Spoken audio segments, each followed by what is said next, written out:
Ladies and gentlemen, would you take a look at this? If all went to plan, you can now see us. Hello, people of YouTube. Logan Paul, we're coming for you. KSI, we're coming for you. Who else? The True Geordie. Maybe are you familiar with the True Geordie, Rowan? I know who he is, but I don't really watch him. I should actually. I'll start that properly. Sorry, everyone. My name is Joey. His name is Rowan, and together we are the River Method. And this is now the official video podcast of the River Method, called the MINDSLAMMER. Is this a video cast? Would you call it that? I don't know if they have a different name. I think you just put a video in front of it. It's just a prefix. Yeah.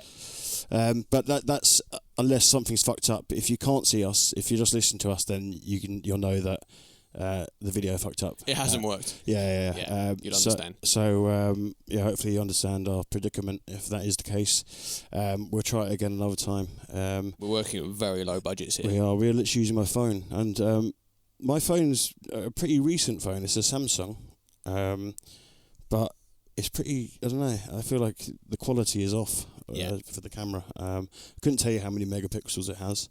I don't really pay attention to that sort of stuff. Yeah. I walked out of the shop getting that phone with a tablet and a smartwatch and about 4 different contracts. So you got diddled? I did, yeah. I got done. Do you remember the name of the man or woman who sold it? No. Well, I've since rectified the situation and got all those cancelled and taken back the tablet and the smartwatch. But yeah, I was kind of I was just taken for a ride. I think we're quite similar in that sense. We both panic under pressure. Big windows saw me coming. Yeah, exactly. You know? Every time I go in a phone shop, I'm a sitting duck. Yeah. And I end up leaving with something I never wanted to get. The thing I didn't want to get, I get. Absolutely, yeah. Well, that's what they do. They're kind of... well, it's the same culture as like estate agents and things like that. They're salesmen. But I always go into those places and speak to these people, and you always get a terrible dark vibe off them. You feel like, I don't know, that they could have a supply of a Hypnol. Do you know what I mean? They're kind of those guys in the club that you wouldn't want a friend of yours to leave their drink near. Bit like that bloke on the train you posted exactly. The other day. I don't know if anyone saw this. We retweeted something the other day, like a sort of viral vid of a bloke on the London Overground. Getting out like a table and a table cloth and a bottle of wine and candles for the girl sitting next to him who he didn't know, and it was really uncomfortable, to be honest. It was really like, you can't do that in 2019, surely. I mean, everyone was laughing and stuff, like it could go two ways. And I'm sure I would have laughed if I saw it in person, but really when you think about it, it is just, I don't know, it's grim. Is he carrying it around with him all day and doing it to multiple ladies, or is it probably just her? It has that kind of, I don't know, all those videos nowadays, they just reek of desperation, of wanting to go viral. Yeah. You can really tell that they're really grasping for it. You know? It will play well with the whole romance is dead crowd. Yeah, but it's also just really rapey. Yeah, it's he's walking on a tightrope and he's fallen off there. Yeah, I wasn't a big fan of it. It made me feel, as I say, uncomfortable. It's also very like this great thing happened in London today. That sort of time out, rush hour crush thing. I know exactly what you mean. And to be honest, once again, I'm a sucker for those sometimes. Like, me too. There was one the other week where a bloke was introducing the DLR arriving, and he was doing it as a sort of a boxing, what's his name? Bollocks, what's his name? Michael... Boxing announcer. Yeah, this guy is wrong way. Yeah. In the red corner. Yeah, so he introduced the DLR as it came to the station. Wow. And it was just fantastic. And he went, let's get ready to travel. DLR. Yeah, so I was a massive sucker for that. I really like that. I love the DLR. I like the DLR, the driverless train. I don't know why none of the other services have caught onto that. They caught onto it. It's everything about DLR just seems a bit safer, doesn't it? It does. It goes more low key. It goes at a very steady pace. Yeah, it's very slow. It's overground. You kind of know roughly where it goes. It goes all around there, you know. Yeah, I mean, it doesn't serve the most the hot spots of London, really. Well, it says a lot that we enjoy it because we get it probably about once a year. Yeah, if that. Yeah. I think I've got it once in my whole life. I got it just for fun once. I'm sure you did. You used to go to Greenwich and set your watch. I did. We talked about this the other day. Don't know if you wanted people to know that, but... well, you've just revealed it. Yeah. So we've got to tell the story now. I've outed you. You've outed me as a great timekeeper. Yeah. I mean, that is the very much like the depths of your Ireland partridgeness. Yeah. That's you... I don't know. It's very bizarre behaviour for a man in his early 20s. This is... I like to think this is before I got a girlfriend. Yeah. You know, before I sort of... before Stella got her groove back. Yeah. This was this was my sort of... my lost years. Yeah. And, we all have them. Yeah, it all happens. Yeah. But I think when you're sort of in that stage of your life, you do end up saying weird things. I should probably explain it to the listeners. Saying weird things and doing weird things. Exactly, yeah. It's all a bit of that, really, isn't it? And I was chatting to a girl one night, and is this a party in Camberwell? I think so, yeah. And when isn't it? Where would it have been? It would have been party in Camberwell. Sounds about right, doesn't it? Yeah. Wouldn't mind going to one right now, to be honest. Right now? No, maybe not right now. It's Tuesday afternoon. Yeah. What kind of party would that be? I don't know. Bit of backgammon with the girls. Wow. Okay. Well, maybe next Tuesday afternoon we'll try and find one for you. Yeah. We'll do a podcast from there. Yeah. I don't even know what backgammon is, to be honest. But sorry, carry on. I don't think it's your scene. No, probably not. It's quite a sort of low-tech game. Strategic. I'm good at Tetris. That's quite fast strategy, isn't it? Sort of thinking on your feet. I think you might want a bit more stimulation. Yeah. Maybe too much time in my thoughts. Yeah. Playing backgammon, maybe.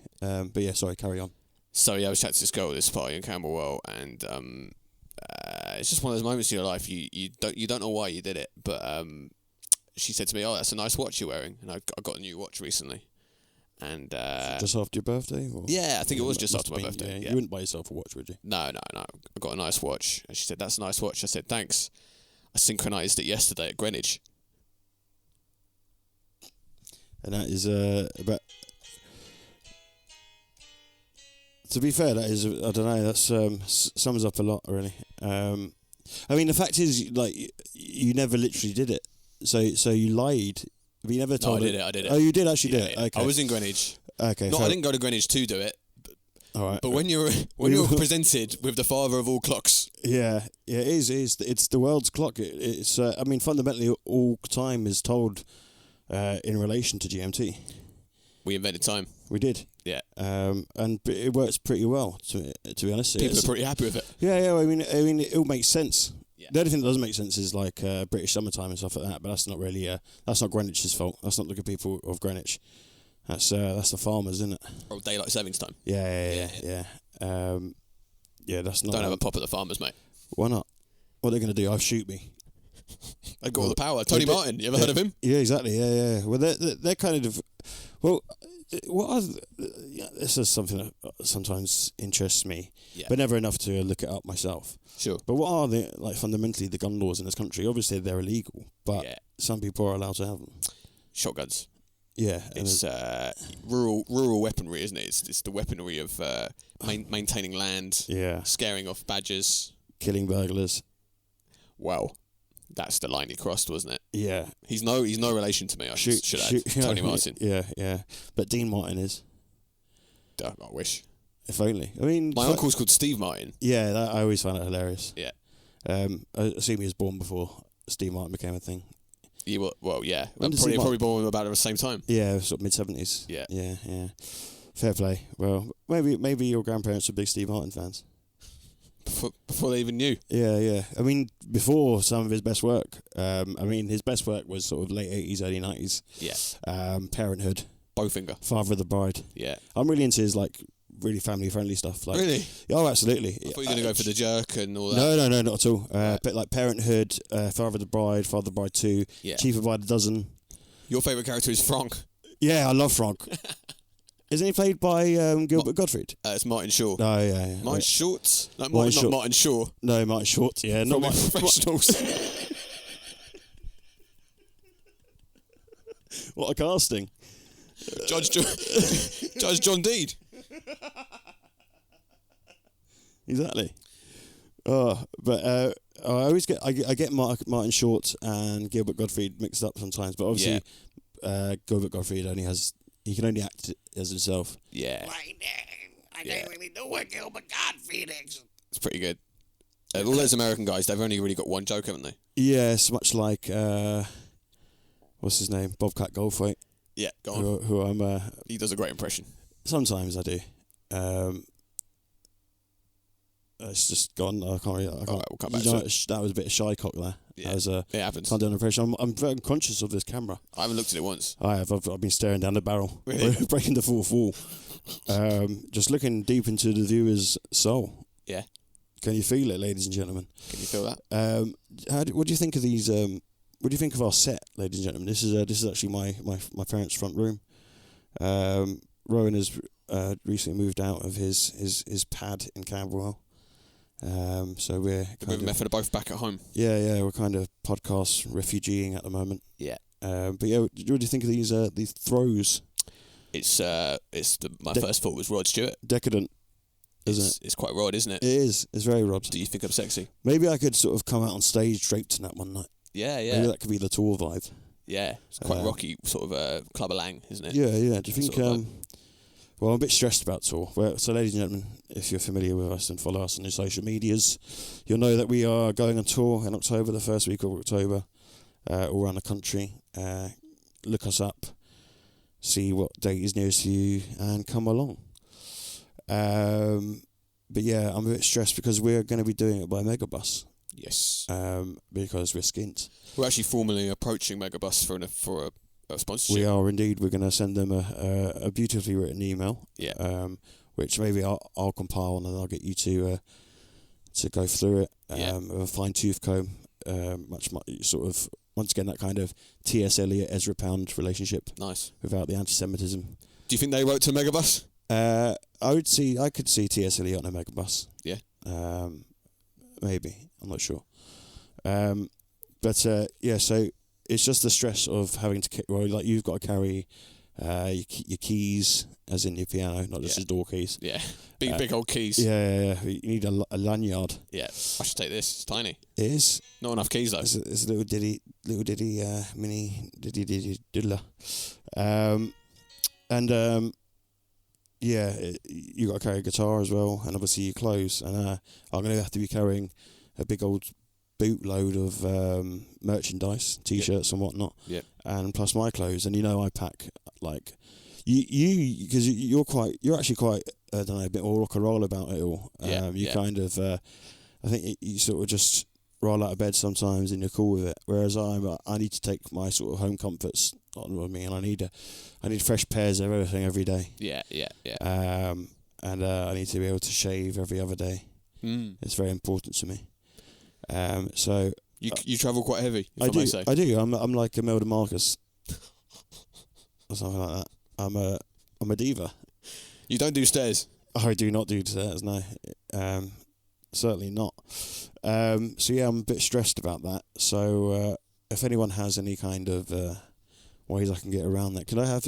Maybe we could get one of the followers, one of the audience, to sort of come along with us. Yeah. And they carry my stuff. An entourage. Kinda, yeah. Or like concierge.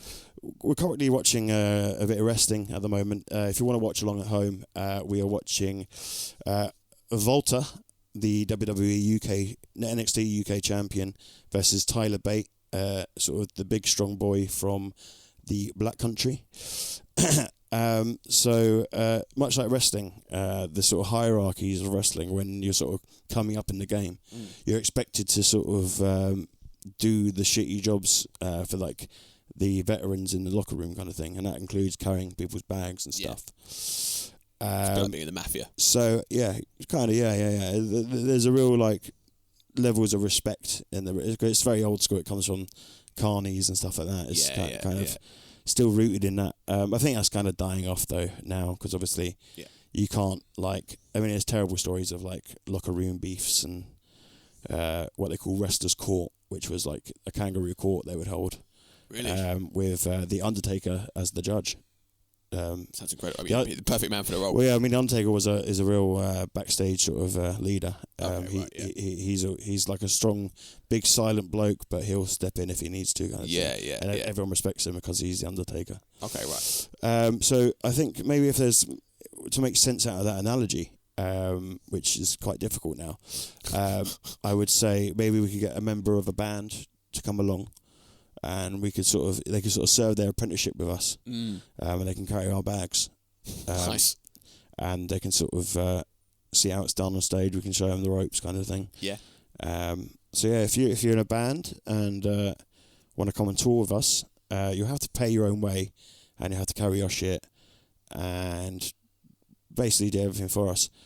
Send us an email, and we'll get back to you. Nice one. Nice.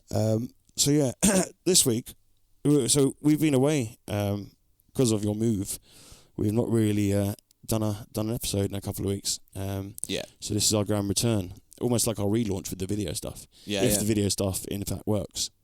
Let's hope so. Fingers crossed. So a sip. Let's hope it has. Well, it's still recording currently, and that's the least we can hope for. But yeah, so we've actually got quite a few questions from the fan base, and I think we should probably just get down to doing that really, because I haven't really got much small talk to be getting on with. I mean, we could go to town. I mean, the country is. We sit here on Tuesday, the 3rd of September 2019, as a vote of no confidence is currently going through Parliament to try and make the way in which Boris Johnson's government is going about getting a Brexit deal to make that illegal. And none of them, I've seen them all being questioned, like Michael Gove and that sort of stuff, and Boris Johnson himself today being asked literally, can you assure us that this government will not break the law if this is passed through? And none of them answered it. Yeah. So they have every intention of, they're going to be breaking the law. It feels like they're on the ropes a bit today. Oh, absolutely. Well, I mean, Boris Johnson can't, he's just getting heckled constantly, and he just can't handle it, which surprises me, to be honest. I think he would. I would have thought, because it is an act, his whole sort of village idiot thing, but it does seem that he is actually genuinely bumbling as well. Yeah. Like Trump. Yeah. He can't really keep his cool under being just like hounded constantly. I think there's this idea with some people, or maybe it was just me, but that he was this kind of he was playing the idiot, and now he's going to turn it on, and it's going to be easy for him to basically do what he wants. Yeah, exactly. I don't think that's really the case. Like, he is in a weak position. He is a bit of an idiot. Yeah. Well, he is very much an idiot, but he's obviously incredibly clever. He speaks like 6 languages or something, doesn't he? Yeah. Book smart. Yeah, but he's not a real person. No. Much like your Jacob Rees-Moggs, they're not. It's just like, I find it amazing that these people exist. Yeah. But it does feel like, because like their whole shtick at the moment, the whole Tory shtick is, by the way, ladies and gentlemen, just remember that the camera does add £10, and I've eaten a lot of cameras today. Just caught myself there. I'm so narcissistic. I keep on looking over. Anyway, what was I saying? Boris, take me back. I got lost. Just how he was on the ropes, and the kind of person he is. Yeah, no, he's not really a real person. Yeah, and it's kind of I don't know. Well, yeah, the whole thing at the moment, what they're doing is that they're kind of trying to talk about like the NHS and police and all that sort of stuff, and all the good things they're apparently doing. Yeah. And they're focusing on that, just to sort of seem like, look at us, kind of thing, look how nice we are. But I think even the dumbest people in this country are sort of seeing through that. Yeah. Which is reassuring. Yeah. And if it does seem, if there's one thing that does come out of Brexit, it could be the complete decimation of the Conservative Party, with any luck.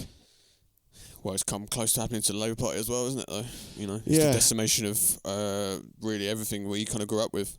The whole culture. But I mean, it kind of needs to be decimated. It's the Thatcher influence on politics. In some ways, we've gone a bit more American, but in other ways, it's almost like a brand new thing. What's happening now is kind of, just like, I don't know. We're currently seeing what what Trump versus Bernie Sanders would have looked like. Yeah. Kind of thing. But obviously on a lesser scale because it's not stupid and American. British production values. Yeah. Well, like the original Office. Yeah, it's it not, really is. It's not as silly. Yeah. It's I mean the original, like the American Office is good. Don't get me wrong. But it's not. It doesn't have it lacks a lot of the subtleties of People aren't as good looking either. Yeah, exactly, and that's the whole point, isn't it? Yeah. That us British people were very. Who's very, Tim? Very John McDonnell. I guess I don't know who is Tim. Who's the smart man? Yeah, who's it's Lammy. Oh yeah. He's kind of like because he's engaged on Twitter and stuff and like one hand away. Yeah, and he's kind of or McDonald's Finch or Tom Watson. Yeah. Oh, McDonald's definitely Finchy. Yeah. That is brilliant. So do the characters of the Office represent everyone on each side, if you know what I mean? So Gove would be Finch. Yeah, I mean, well, that's the thing. Tories. Like, everyone knows a Brent. There's avatars for everyone. Yeah. I'd say. So obviously, I don't know who's Tim on the Tory side. Ken Clark. I do like Ken Clark, not in like a real way, because he is fundamentally a Tory arsehole, but I like that he's old school. He's just an old piss. He's a brigadon. Yeah. He's yeah. I like that. Hush puppies. Yeah, exactly. Good shoes. Yeah. As my dad would say, he's well shod. Well shod. So I'm a bit worried about my shoes over there. What's happened to your shoes? Well, I'm wearing not great shoes. Oh god, yeah. Not great shoes because I need new shoes, and I'm a bit worried about your dad seeing them. Yeah, my dad. I mean, every time you come here, he's got a thing for all my friends. So when you come here, it's talking about how good your shoes are or how bad your shoes are. He hasn't said anything today. He was a bit busy in the kitchen, cooking me some chicken. He'll pass judgment, I'm sure. Yeah. But when our mate Charlie comes round, Charlie Fagan, who did our artwork, who we mentioned him before, my dad tends to. Well, the last time he came round, he opened a door for him, and my dad goes, "Joseph, Sinn Féin is here."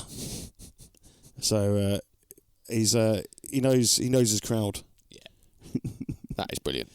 Fantastic.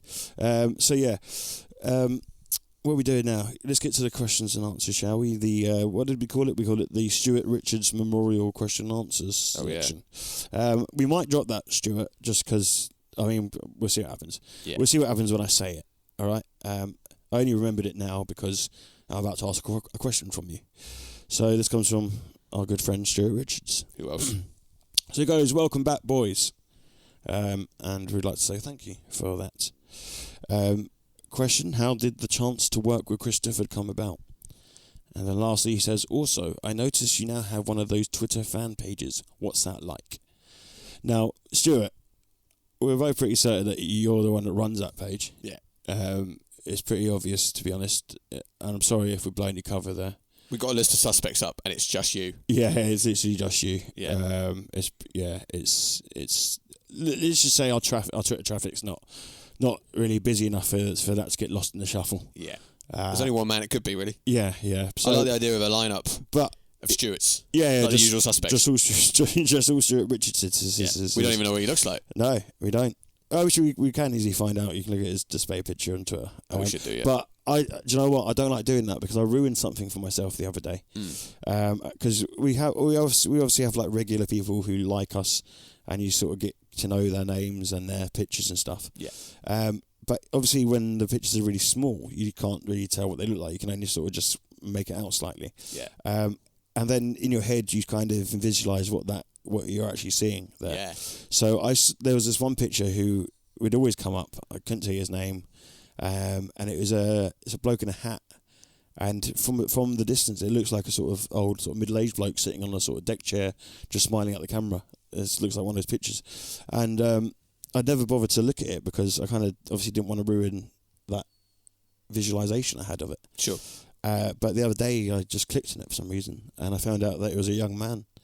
And it kind of really just... A young man, not an old man. Yeah, and it just really sort of just didn't make me happy a little. It just sort of ruined something for me. Oh, wow. So I don't think I'm going to be looking at Stuart Richards. Don't look down. Yeah, I'm not going to look at Stuart Richards' display picture. I'd like to... Because to me, he just looks like the inside of a Google Mail account. Yeah. I'd rather imagine Yeah, that. yeah. He's just like a sort of he lives in the internet. Yeah. But He's the granddad of the internet. maybe he is. Yeah. But yeah, no. But thank you, Stuart, for making that page. It did actually make me feel quite nice, and to be honest, there's so much great shit to quote. Great lyrics. Glad someone's doing it. Yeah. We needed it, but to answer your question, how did the chance to Chris Difford come about? To work with Chris Difford come about?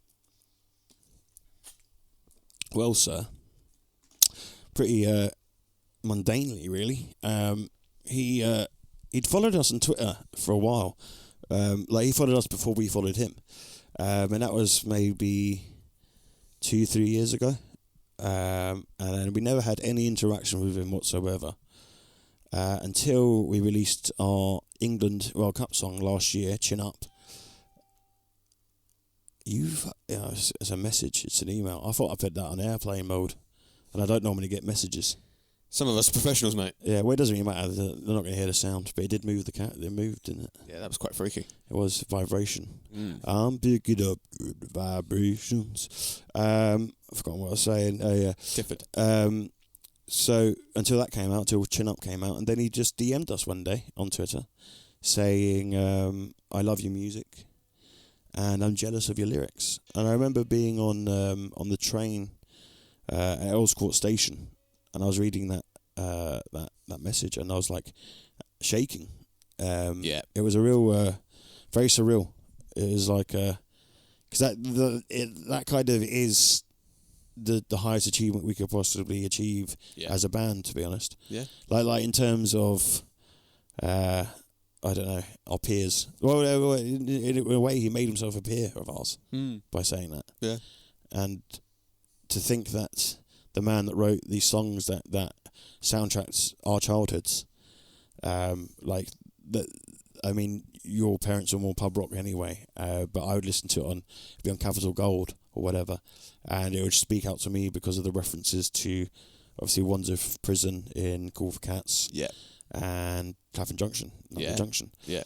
Me being from round here, it kind of always grabbed me. And then the man that wrote those words says he's jealous of the words I wrote or rewrote, which is just, even now, can't really get my head around it. Yeah. It's pretty mental. As I say, it's kind of we kind of have nothing left to prove after that. In a way, it's a lovely thing. Yeah. I take a slightly different view of it though, which is that I think with the influences that we have and the ideas that we're trying to get across, it would be a disappointment if he didn't like it. Does that make sense? Oh, absolutely. Yeah. Well, no, it would be more of a shock if he didn't like it. More of a shock, yeah, exactly. Yeah, it should be really theoretically very up his street. Yeah. So it's more like a sort of mission accomplished from my point of view. Yeah, I know what you mean. Yeah, you always take a more. Well, I mean, but still amazing. Yeah. Like we had this conversation the other day of this. I don't know, the imposter syndrome kind of thing, which we both suffer from. Yeah. But I think you definitely have. Bizarrely, I don't think from the outside it would look like this, but I think you have a bit more self-confidence, weirdly. Yeah, I think I do, yeah. Yeah, whereas, like, obviously if you see us on stage, it doesn't seem that way. It seems like I'm the one with all the confidence kind of thing. I think confidence is a very mysterious kind of property. Yeah, it's like love, innit? It's just, they're transient states. Yeah. Or they can be. I mean, yeah, maybe there is no such thing as a confident person. Yeah. It's, you just have spates of confidence. Well, whenever we do perform Magic Hour live, the terror of being alone on stage returns to me. Does it really? That's interesting. Does, yeah, and I'm shaking, which I never get. Yeah. Because you're almost like a shock absorber. You take the audience. Yeah, unlike those things outside the Houses of Parliament. Exactly. Those bomb things. You're bomb proof. I am. Yeah. So thanks for that. No problem. My pleasure. But yeah, Chris Difford, incredible. And he did it in basically half an hour. Well, on a lunch break. To get to that point, we basically got talking back and forth, and we just asked him, "Do you want to do something?" And he was like, "Yeah, why not?" And then a couple of weeks later, we were like, "Do you want to sing this chorus?" And he goes, "Yeah, that song sounds great. I love it. It reminds me of the Small Faces, which is and the Kinks." And it was just like, Wow, Yeah. that is exactly it. Yeah. It is, that song is still one of my favourites because that's always the song I wanted to write as a band. Yeah, Or as an aspiring artist or whatever. That to me sounds like it's sort of, I don't know, a great British pop song essentially. We also wrote it down the road from here. We did indeed. On Wands of Plain. We wrote it on Wands of Plain. It came at a time. I mean, the lyrics are so explanatory. It came at a time where we were sort of stuck. We hadn't written a song in maybe a year. Yeah. And then all of a sudden we did some time in the MINDSLAMMER down on Wands of Plain, and came out with that, Born Again on Wands of Plain. Yeah. Which doesn't really rhyme. But So but yeah, what are you gonna do about it? yeah. So thanks a lot, Chris. It's close enough. Yeah. Thank you, Chris. He sort of did it in his lunch break, I think. His lunch break from working the tills or whatever he does nowadays. I'm just joking. He's still a very successful touring He's fine. musician. He's fine. Yeah. Did you see the fucking? I saw his Twitter. Not his Twitter. His Instagram. He's playing. Like American venues, they do it so much better than British venues because they've all got like what's it called? Them things outside where you put your name up in lights. Oh yeah. Awning. Yeah. kind of thing. And so it's amazing. It was like it could have been 1983. It was just sort of squeeze here tonight, squeeze. Yeah. In like big flashing lights. It's just like When we get that, they'll spell it wrong. they will. Yeah. There were one time we did have that in Manchester at Jimmy's. They did spell it wrong. Yeah. They missed a It's the H. sort of thing we encounter at every hurdle with this band. Yeah, definitely. But anyway. So next question, which will go a bit, which will kill the buzz, so to speak. Watch this. Here we go. Before we get on. So, bollocks. One sec. I'm going to play some interlude music whilst Joey resets the camera.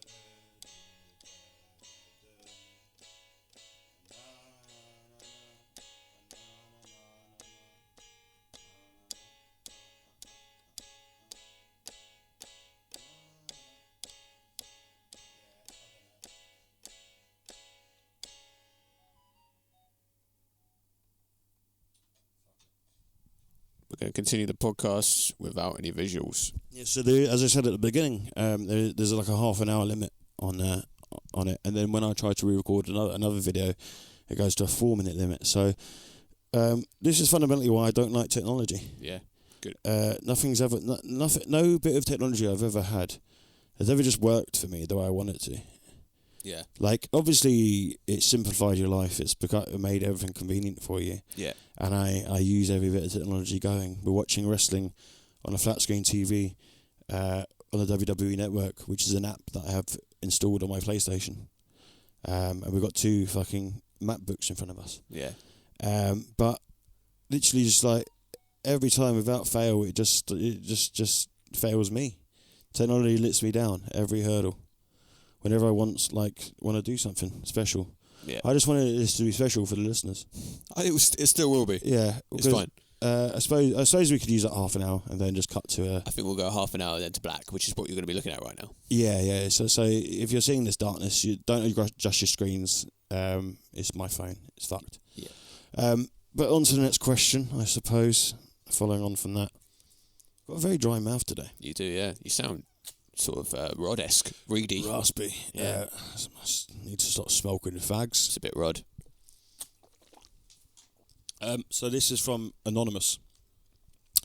Coward. That's what I call him. Yeah. What? Well, you're gonna regret that when you hear this question. Oh, no. No, you're joking. But yeah, no. A young person. I'm even keeping it genderless. Oh, yeah, I know what this question is. Yeah, Sorry, I do regret that. No. He is a coward. We're all cowards. Yeah, we are. We'll get on to that in a minute. So yeah, this is from Anonymous, and it's it's a proper question. It's a serious question. So it goes, "Hello lads, hope you're well. I have a question for Joey," which is good because that's me. Yeah. On the Shit Show pod, shout out the Shit Show. That's Joe Bish and Tushin. I think they do it every week, every other week. I don't know. They don't do it enough. Listen to them though. They do this, but better, but also worse. I said that before. Anyway, I heard you on a Shit Show pod. I heard you discussing the topic of addiction, and you opened up about your experience. I'm struggling myself and trying to work through it, finding recovery to be quite a lonely and challenging experience. Is your addiction something you are actively working towards combating? What, if anything, have you found to be helpful? And are you following a 12-step program or anything similar? Cheers. You're welcome. So, well, first things first, when it comes to fighting one's addiction, if you are suffering from it, is you have to go to your GP. Because funny, like, before I went to my GP about my thing, I gave up the drugs, I don't know, countless times. Every other week, whenever it may be, every other day. So fundamentally, you can't do it by yourself. You have to be 100% ready and willing to get better. So that's actually like, that seemed, I think from the outside, that might be a simple concept, but it's such a addiction can be like, what's it called? You're even though you know it's terrible for you, and you know there's only one route out, and that's death. It's a fatal disease. Like you will die from it eventually. Even though you know that, if you still enjoy the high, if you still really like the high, then you may not be ready. You just have to sort of, I don't know. I mean, that's the thing though about. That's why you're always an addict. Once an addict, always an addict. Because you'll fundamentally always enjoy that high, I suppose. But fundamentally, you need help. You can't do it by yourself. It's impossible. It just never works. I'm sure there's some exceptions to that, but this is what I've learned anyway. So I went to my GP, which is what I suggest you do, and then just tell them everything. It was around the time when I opened up to my GP is when I started to realise that I could treat my GP as almost like going to confession, because they're kind of like priests but without the noncery. Even though I'm sure there's some dodgy GPs, but Shipman. Yeah, well, I mean, he wasn't really he was kind of the opposite of a nonce. He was a old person murderer. Yeah, true. Yeah. I don't know if that's directly the opposite of the nonce, but it's kind of opposite and then to the right, I suppose. Not anti-nonce, but someone who hates children. Yeah. Like Walt Disney. Yeah, maybe. Anyway. Yeah. And Michael Jordan. He hates children. Yeah. Really? There's this famous thing, I think it was like at a charity event, and someone overheard him go, "Man, fuck them kids." He's got a point. Children aren't the future. They aren't. Fuck them. Yeah. But back to the point. Michael Jordan. I do like Michael Jordan. I'm becoming a sneakerhead. Are you? Yeah. You waiting for the next Supreme drop? I am. Yeah. I'm not really a Supreme guy. Obviously very into my Adidas. Yeah. So I'm going to be next 2020 is the year I become a sneakerhead. Get into resales. Yeah, exactly. Depop. Yeah. I know all about this shit because I used to transcribe for a living, and one of my jobs was to transcribe sneakerheads. Oh, amazing. For like a market research company. Yeah. So I really know the lingo like the back of my hand. Oh, sick. I could talk to you about resales, Well, Depop, drops. We could work together. You people at home probably can't hear that. My phone keeps going off, which is, as I say, bizarre. Because no one ever contacts me. Yeah. Who the hell is it? I don't know. I don't want to know. Not your GP? Yeah, it's probably not my GP, no. But anyway, I treat going to GP like going to confession because it's the perfect time to just come clean about everything. So basically, go to your GP, tell them absolutely everything. Do not hold anything back. I know as an addict, it's very easy to hold things back because you're hardwired to be a liar now. You're hardwired to play down the truth, but you just can't do that because they need to know everything. So go to your GP, and if you haven't already, and then hopefully they'll get you involved with like the specialist centres where you can go and they'll help you out dependent on what you're addicted to and stuff, whether it be alcohol, opiates, etc. That's a great place to start because one, if you're like if it's a real physical addiction, they can give you medication. They'll help you with that, like with withdrawals and with just staying off it kind of thing. I was on a drug called buprenorphine for about 2 years, which is a opiate replacement, which you sort of have to dissolve under your tongue, which is horrible. Although sometimes depends what brand you got, because sometimes they were like they sweetened them, right? But other times it was just like really horrible and bitter. Yeah. So I took to actually at the sort of depths of my, because I started to abuse that obviously, and at the depths of my I don't know, deviant behaviour when it came to drug abuse, I would dilute that in a little bit of water, and then get an oral syringe, right, and then extract it up into the syringe, and then right up the boobty. I think I remember that. Yeah, I'd have to, because I don't know if you know, it's just straight into the bloodstream, through the bumhole. More absorptive. Yeah, it's a great way to take drugs, but that's probably not the best advice to give to a man asking about addiction. So that's another step. Don't put anything up your arse unless it's your finger or another person's finger or whatever you want. Just not that. Just not drugs. Yeah. Anything but that. Yeah. And like, well, not like glass bottles. Don't do that. That's pretty bad. You don't want an air bubble. You hear those horror stories of like people having to go to A&E because they've got too excited with like a bottle of ketchup, and then they've said like, "Oh, I fell over onto my bag of shopping." Yeah. Why is it in a condom then? Apparently, it's you talk to nurses a lot. A disproportionate amount of people they see are basically people who've got stuff stuck inside them. I can see, yeah. I mean, I can see that. People are just doing it all the time. Yeah. I mean, I don't put a lot of things up myself, but I could definitely see, maybe like the one time I tried it, I could definitely see me fucking it up and having like a fucking on the bus, a bottle of salad cream on my arse. Per se. Yeah. It'd be. It would be salad cream, wouldn't it? It would be, wouldn't it? Because I don't actually like that sauce, so the only thing it's good for is fucking myself up the arse.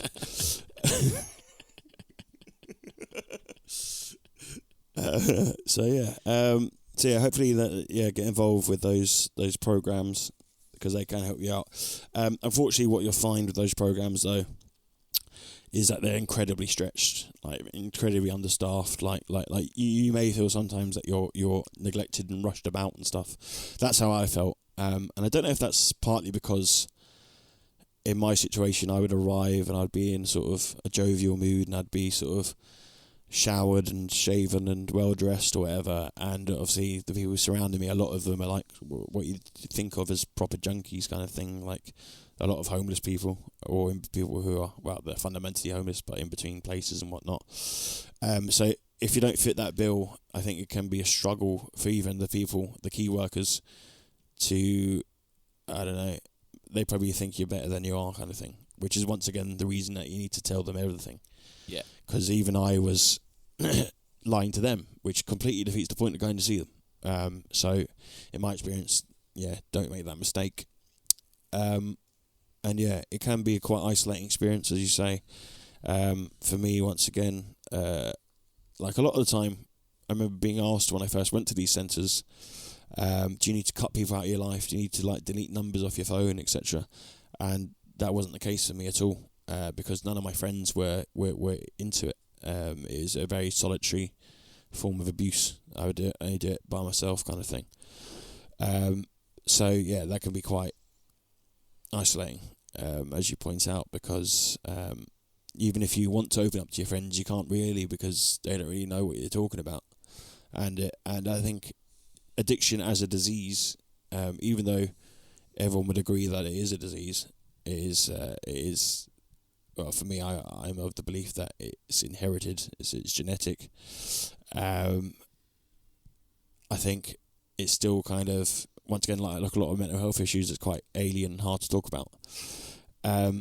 Especially if the person on the other side has not even had a whisper of the experience of what it's like, kind of thing. So yeah, that can be hard. So what you really want is like speaking therapy, obviously, just like one-on-one therapy. That's good for everyone, really. Everyone needs to get involved with that if you've got any kind of struggles mentally. And then you ask, are you following a 12-step program or anything? And unfortunately I'm not at the moment anyway. I've had a lot of false starts when it comes to that. I've gone to a fair few meetings here and there, and I've always come out of them feeling like inspired and all that sort of stuff. But it's just, for me, I think for a lot of addicts, once again, it's procrastination. It's putting something off, which is obviously rooted in anxiety. But it's just about forcing yourself. I was once told by a bloke at a meeting called Mario, who said to me, would you travel across London at any time of the day to pick up the drug of your choice if you needed it? And then I was like, yeah, of course. And then he said, well, why wouldn't you do that to come to somewhere that's good for you? And that made me think, well, you're completely right. It's a brilliant point. Yeah. So, I recommend going to meetings. Start that now. You can go at any state. You can go there. If you're just coming off or whatever, and you'll find a wonderful kind of. It's like a secret community. It's really strange. It's like I would go to the one at the World's End Estate on the King's Road in Chelsea. And it was quite, it was in a sort of, not no tourist estate, but obviously it can be quite rough around the edges, like any London estate or any estate in Britain. But then you'd walk your way through. Sorry, put my teeth in. You walk your way through, and then you just find this sort of little, I don't know. There's a weird sort of Tolkien vibe to it. Nice. Kind of little secret society. Yeah. Or a sort of Terry Pratchett kind of thing, where no one's judgmental. It's classless, especially that was the amazing thing about the one in Chelsea, is that obviously you'd have like, I don't know, stereotypical posh sort of Chelsea cokeheads, and then like proper Fulham smackheads. Yeah. But it's a room free of judgment. And everyone's in the same boat essentially, and they say to you at the start, don't focus on your differences, look for your similarities, and then it's basically about finding that community feeling. Because once again, we're talking about that TED talk that we both watched by Yo and Harry. Yo and Harry, about addiction. A lot of the fundamentals of addiction could be associated with a lack of human connection. Yeah, which is definitely something that played into my experience. It's just about trying to surround yourself with like-minded people, not necessarily people that you'd be friends with normally, but people that have suffered the same thing. And it will open your eyes, and hopefully it will give you the support you need. Anonymous, even though you are a coward for not letting us use your name, that is my advice. Just keep your chin up, keep in touch, and you'll get better, mate. Yeah, please stay in touch and good luck with it. Yeah. I was going to say one more thing about that, which is obviously I don't have experience of stuff like that, thankfully.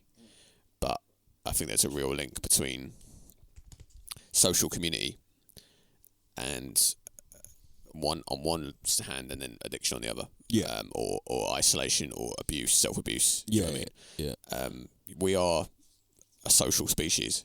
Oh, absolutely. Yeah. And we've, for some reason, been on a path away from that for something like 1,000 years. Yeah, and it's really coming to the fore now. Yeah, we're living in the age where the chickens are coming home to roost. However they may manifest themselves, it could be drug addiction, or it could be depression, or it could be anxiety, or whatever it is. But I kind of think, I don't have the kind of the science to back it up, but I kind of think these are all symptoms of us surrendering our kind of social craving, I would say. I think there's a link there.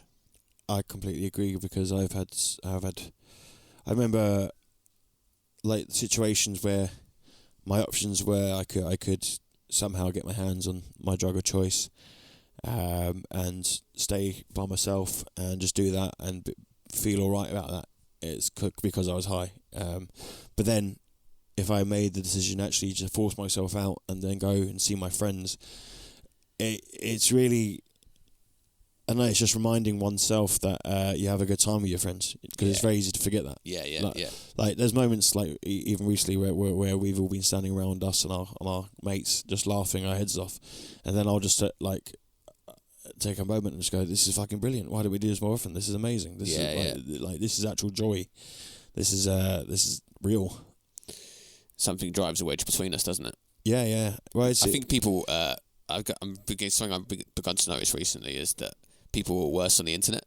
Oh, totally. Yeah. Whenever I'm thinking about my friends online, they drive me mad. Yeah. I see them in person, and that's there's absolutely nothing wrong. That's the thing. Yeah. I mean, obviously, I'm very guilty of this, but a lot of people do have their personas online, don't they? Yeah.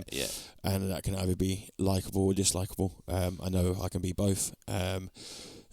But yeah, it's and also just like generally, it's not a profound thing to point out, but in this age of social media, as they call it, we've all become incredibly unsocial because of it, or not directly. Well, it is directly because of it. Just self-obsession. Should be called solitary media. Yeah, that would make some more sense because it's pretty unsocial. Yeah. It's, like today, I had a back and forth on Twitter with a gentleman. That was a discussion re-Brexit, and it was, it never descended into name calling and calling each other cunts or whatever. Yeah. And it was just, that was all right. That was quite nice. Nice. It was just sort of nothing came of it. Obviously, like we're still just having a conversation, a political conversation on Twitter that about 15 people will see. Yeah. So I mean, like I got to maybe my third reply and thought, what's the point in this? Yeah. And then just stopped. Abandoned. So we've got a few more questions. We've actually got loads, to be honest. A bloke under the guise Mick. Hello, Mick. He's sent us 6 questions. We're not going to answer all of them. We'll answer 1 or 2. But they're all pretty good questions, to be honest. We'll do some next week. Yeah. We'll keep some of these in the bag. You can't get 6 in one. No. I was going to call you Nick. Maybe we could spread them over 6 weeks. It could be like a serialization of mixed questions. Mixed questions. Yeah. Maybe this is. Well, we don't want to take anything away from Stuart, but yeah. He's losing though, isn't he? Yeah. He's not. Well, I love Stuart. He's a good geezer. Yeah. He is. He's just. I don't know. He's trying to deceive us by pretending that the quote account isn't him. Yeah. When it obviously Come clean. Is. Yeah. Another coward. Yeah. That's it seems to be a coward's corner. Yeah. That's what we should call this. Yeah. Well, all men are cowards, really. Yeah, true. This.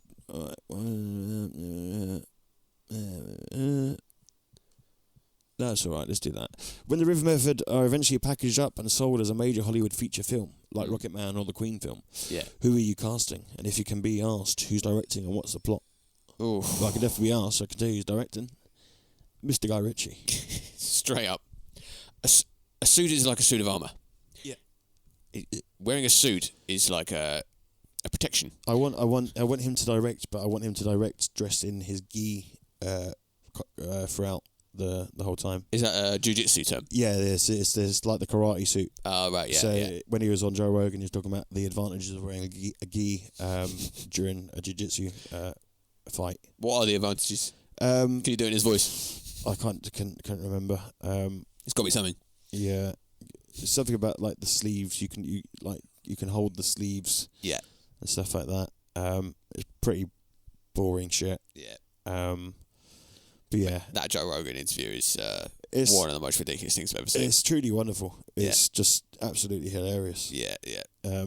It's only an hour long, or something like that. So check it out, please do, because it's, if you want to see a man that is just doesn't know who he is at all. Yeah. Where's he from? Sort of Hertfordshire kind of way. Yeah, he's kind of a country boy. Yeah. Who thinks he's a Cockney. Yeah. But also does jiu-jitsu. He's all over the shop. Yeah. Yeah. Yeah. And he was married to Madonna. Yeah. That would fuck your head up. I think he's gone mad. Yeah, because she's an absolute head case. She is. Yeah. She's fucking mental. She is. Hope she's not listening. No, I hope she's not. Because I'd love to be in a relationship with Madonna. I can see that.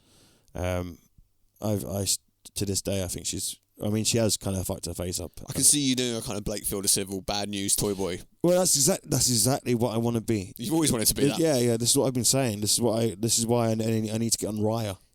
Oh yeah. The celeb dating app. Yeah. I've tried before, but you're not famous enough. No, that's why I need a blue tick. Yeah. Would that do it? Yeah, I think so. It would help at least. Help your CV. Yeah. So yeah, my main aim is to be a sort of tabloid bait. Yeah. Waste the boyfriend of a successful woman. Jamie Hince. Yeah. I mean, the ideal situation would be Lily Allen. Yeah. Okay. She's had about 10 of them, isn't she? Yeah, basically.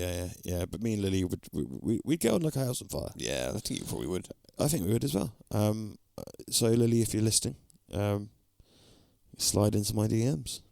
Or just respond to my DMs. Oh yeah. Jesus. Good Lord. Guy Ritchie. Oh, yeah. Guy Ritchie's direct. Guy Ritchie's directing. RDJ to play you, of course. Do you think? Imagine it. Yeah, RDJ is me. RDJ is both of us. How would you know I was lonely? Yeah, RDJ is both of us. I didn't tell everyone. Like Tom Hardy in The Craze. Yeah. RDJ could play both of us. Yeah. Completely unnecessary because we're not twins or brothers or anything. No, but he'd do it great, wouldn't he? Yeah. And he'd have to. There'd have to be like 3 months in between the sections of shooting, so he could like put on weight for me. Yeah. And like go proper, get into the role. I thought she said she liked me, but it didn't make much sense. It's quite what's his name? Lloyd Grossman. His voice. Yeah. I used to do a Lloyd Grossman impression when I was a kid. I'm sure you did. I don't know why, but it has this queer aftertaste. Who lives in a house like this? I was going to do that one. Yeah, I love Through the Keyhole was a great show. Who owns all this exotic lingerie? It's Razor Ruddock. Razor Ruddock was always the guest spot the star or whatever. Guess who it is Christian on Christian Sport. It was always Razor Ruddock. Yeah, he was either on the team or he was the guest. Guess who's doing this? Very available. Yeah. But I'm telling you, it was like always Razor Ruddock. Yeah, from Wandsworth, of course. Oh yeah, of course. Yeah. Well, Razor Ruddock to play you in this film. That could be good. He needs the dosh as well because I saw him on Can't Pay You or Take It Away. Yeah, and that was sad. They should. It'd be quite good as well. Maybe if RDJ is not available, yeah, we could get one of these sort of Essex boy professional Cockney sort of actors. Craig Fairbrass, Tamir Hassan. Those guys, playing you, the classic guys, Tamir Hassan as you would be good. Yeah, brooding. Yeah, oh yeah, that'd be great. Yeah. I love Tamir Hassan. I'd like Tamir Hassan. He grew up with is it Kano? Someone like he's got some links to like. Really? Yeah. Okay. Yeah, I can believe that. Something like that. Yeah, he's sort of bridged between the Cockney world and the grime scene. Yeah, kind of. Like Dave Courtney. Yeah, something like that. I can't remember though. I can't remember specifically. I'd like to cast Gary Oldman as myself. That's great. Yeah, that makes a lot of sense. Sort of Gary Oldman in Leon. Yeah. Sort of insane pervert. Yeah, the silent but insane. Yeah. Or Gary Oldman in The Fifth Element. Yeah. Oh no. Yeah, it's all the best people that could have played me are dead. Philip Seymour Hoffman. Yeah. What's his name? Fat bloke in Black Sheep with David Spade. Chris Farley. Chris Farley's me would be great. John Belushi. Yeah. Yeah. Robin Williams. Robin Williams would be the perfect casting. Yeah. Yeah, because it's basically where's the sad clown? It's basically him. Yeah. Sort of his role in Good Will Hunting. Yeah. But actually, the only thing I really like him in, to be honest with you. Really? That's interesting. I mean, you liked Bicentennial Man? No, I never saw that. I was a big fan of Jack. Jack was one of my grand's favourite films. I really love Jack. Yeah. I still love Jack. It still makes you cry. Wow. I love Jack. We should watch Jack together. Yeah. Jennifer Lopez as well. Yeah. As a teacher. Amazing film. Wow. I love Pan as well. Where it's called Peter Pan. How would you know I was lonely if I didn't tell everyone? Yeah. Wow. Don't know what that was. Hook, sorry, I called it Pan, it's Hook. Or what about a mega casting of Jim Carrey as you, Robin Williams as me? Wow. They never appeared in a film together, did they? It'd be too much. It would, in the universe, sort of just like, it would be two magnets two poles pushing against each other. Jim Carrey as me would be. I would absolutely love to see that. He's probably my favourite actor. Yeah, have you heard about when he was cast in Batman Forever as the Riddler, and Tommy Lee Jones was angry about it because he. I don't think Jim Carrey worked fast enough because he was like ad-libbing and being funny and stuff. Yeah, yeah. And then apparently they were out in a restaurant in LA one night. Yeah. And Jim Carrey arrived at the restaurant. He didn't know Tommy Lee Jones was going to be there. Oh yeah. And then apparently, I think Jim Carrey went up to Tommy Lee Jones and goes like, "Why don't you like me?" And then he goes, "What did he say? I cannot. I can't do a Tommy Lee Jones impression. Sort of slightly southern. Yeah, so I can't sanction your buffoonery." That's how I feel. Tommy Lee Jones to play me. Yeah. Tommy Lee Jones to play me. Will Smith to play you. Yes. Men in Black. Yes. Absolutely. Imagine that. Yeah. Back together. Yeah, and I think like having a person of colour cast as me is great as well. Yeah. Makes a lot of sense. Don't explain why. Please don't. Well, no, I wasn't going there, sir. It would be like that Bob Dylan film where he's cut. Yeah, there's lots of I'm not there. Yeah. That's have you seen that? I've never seen it, but it I is love fantastic. that idea of the sort of lateral casting. Yeah, it's very, very, good. Yeah, we're really into yeah, that. maybe we could have numerous people playing me. Yeah. And then Kate Blanchett doing me. that'd be good. Yeah, because you are quite effeminate. Yeah, exactly. That'd be great. Yeah, and maybe Dawn French playing me. Kate Blanchett. I don't think they're quite on the same level. It'd be a big moment for Dawn French. Yeah. But Kate Blanchett would definitely make a cameo in the Vicar Dibley. Yeah, she definitely would, wouldn't she? Yeah. Hi, I've just moved in next door. Yeah. That sort of thing. Yeah, everyone goes mad. Yeah. I was just thinking about the speech of Good Will Hunting. Yeah. The one where he basically explains to Matt Damon's character that he's not that clever. I was thinking of that, but a River Method version. It's like, you think you've been to the Mars bar in Worcester on a Tuesday night? You've never been near it. Yeah. Also, do you know, I think you were in this cab with me. We were in a cab the other month, and we're having a heated debate about the scene in Good Will Hunting where